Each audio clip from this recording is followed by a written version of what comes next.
Okay, so first, we're not going to talk about the lack of makeup. We are not going to talk about how I am not polished. I told you a long time ago, I'm not polished.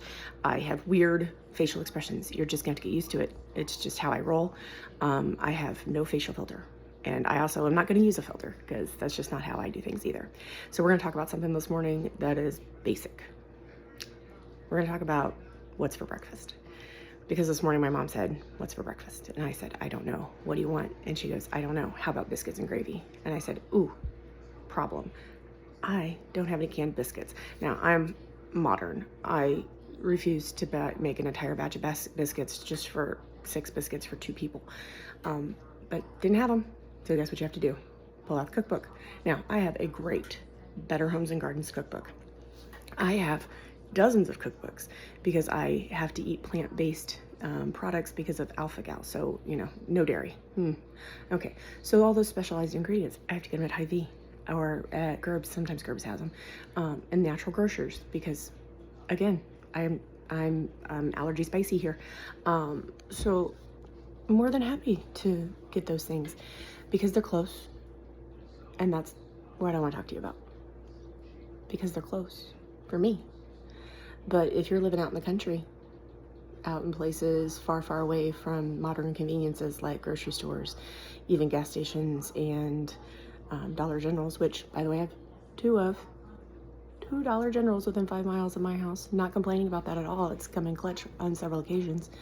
But I have access because I live close enough to town. And for a lot of people, they don't. Going to the grocery store is an ordeal because you have to drive miles on sometimes not great roads. We're not going to talk about infrastructure. Focus.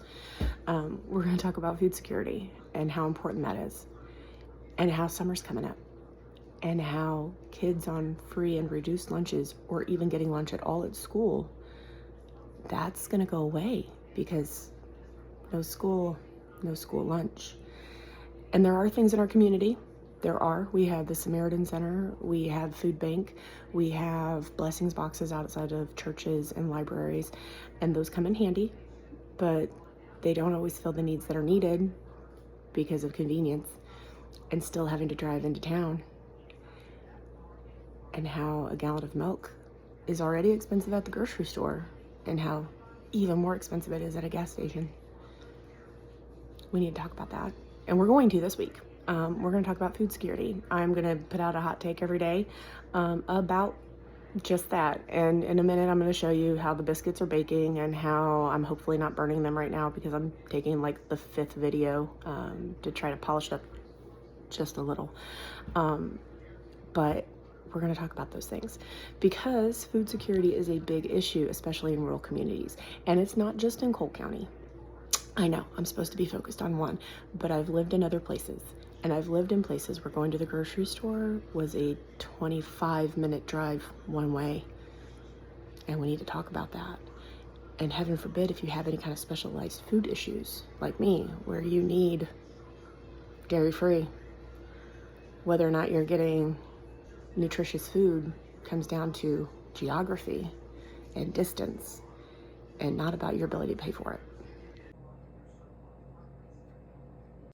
This is the sausage gravy that I'm making, and when I say sausage, it's turkey, and it's dairy-free milk.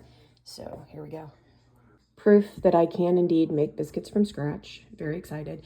And then we have our gravy, which I know for a lot of people, they're like, "Where's the seasoning?" It's in there, trust me. We don't eat unseasoned food here at this house.